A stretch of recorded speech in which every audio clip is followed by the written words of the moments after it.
In this lesson, we're going to be talking about TCP/IP.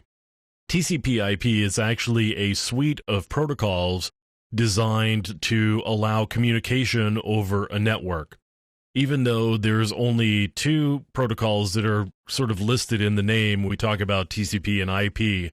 That's primarily because TCP is the protocol that you are going to be using most of the time when you're doing communications over the internet or over a network. And IP is really the foundation protocol that most everything rides over. So TCP is actually a connection-oriented protocol, and the reason we call it a connection-oriented protocol is because TCP goes through this process called a three-way handshake of establishing a connection with the other side in order to ensure reliability. So I've got our old friend Wireshark up here, and I've done a packet capture, and we can actually see the TCP headers here. Let me drag this up so you can see a little bit more. So with TCP, we've got a source port and a destination port, and then we've got some other information like sequence number and acknowledgement number, and there's also window size value. Now, all of those have to do with ensuring that communications not only get from one point to the other point reliably, but they also arrive in the correct order. So the sequence number helps to ensure that packets get put back together in the correct order. So there's not some sort of out of order or out of sequence problem where things would end up not looking right when you receive them. So you don't want to receive an email, for example, where the second paragraph arrives first and then the first paragraph is really at the bottom, just as an example. That just wouldn't make a whole lot of sense. And so that's why we use things like sequence number with TCP. Now, TCP's got a series of flags, and you can see the SYN flag and the acknowledgement flag and the FIN flag. Those are all around doing the connection setup and the connection teardown. So the three-way handshake, which is a three-message setup of a communication, is there to ensure that if party A is talking to party B, that first of all, party B is there, and also that party A is there as well and who they say they are. That prevents things like spoofing. So somebody sending a message to party B pretending to be party A and not actually being party A. This three-way handshake prevents or helps to prevent that situation, so we can make sure that the two ends are actually there. They are ready to receive and send messages, and they are effectively who they say they are. Now, IP, as I said, is the underlying protocol, and right here we've got the Internet Protocol shown, and we're using version 4 here. Now, the Internet Protocol is there to actually make sure that the messages get to where they need to get to, and because of that, it holds the address portion of these messages. So you can see in the Internet Protocol header towards the bottom, underneath header checksum, you'll see a source and destination. That's where the IP addresses are.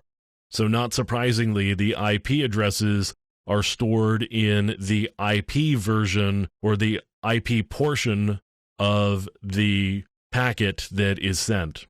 So we've got a source and destination address, and that ensures that packets get to where they are supposed to get to, and replies can get back to the sender. So that's why we have a source and a destination address.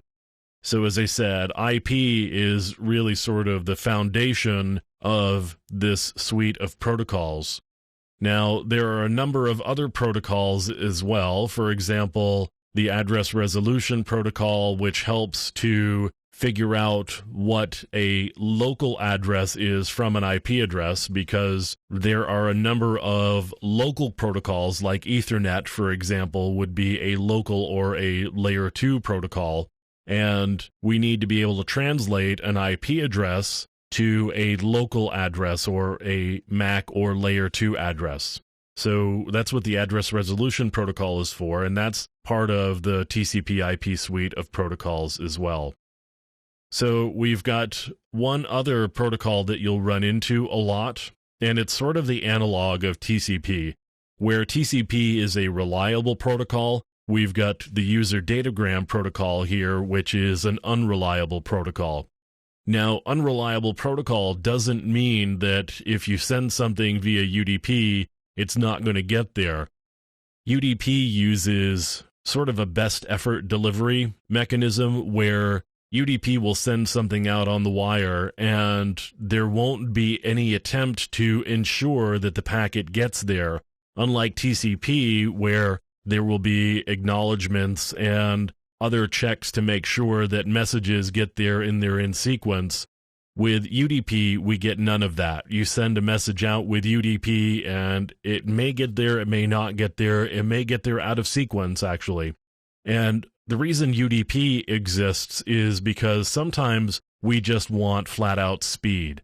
So when you're streaming video, for example, you're more concerned with whether the messages get there in a timely fashion than maybe whether they get there in the exact right sequence, because you can probably drop several packets and not lose enough information so that the quality degrades. But if we're held up waiting for packets while we ensure that they get there on time and in the right order, you're going to end up pausing the video a lot and it's going to be choppy and it's not going to be very useful. So UDP is really good for real-time protocols. Now, one thing that I'm going to point out here with UDP that I didn't point out with TCP is UDP and TCP are both layer 4 protocols, and we talk about the OSI model in another lesson. So layer 4 protocols actually have source ports and destination ports, and that's how to differentiate different communication streams. So I can have a number of different services listening on different destination ports, and the source port is to differentiate something on the sender side. So, for example, right here I've got a UDP port that's 53. I could have another UDP port that was 21, for example. Different services would be listening on those. Now, the source port is on the other end, and that's so that I can do things like communicate to multiple servers and be able to differentiate the streams as they come back. They would be coming back to my source port when the messages are responded to and they come back to me. So we've got ports with layer 4 protocols like TCP and UDP, and we've got addresses with IP in the Internet Protocol. So that's just kind of a very brief overview of TCP, IP, and, a couple of the protocols that you would run across as you are doing some network investigations.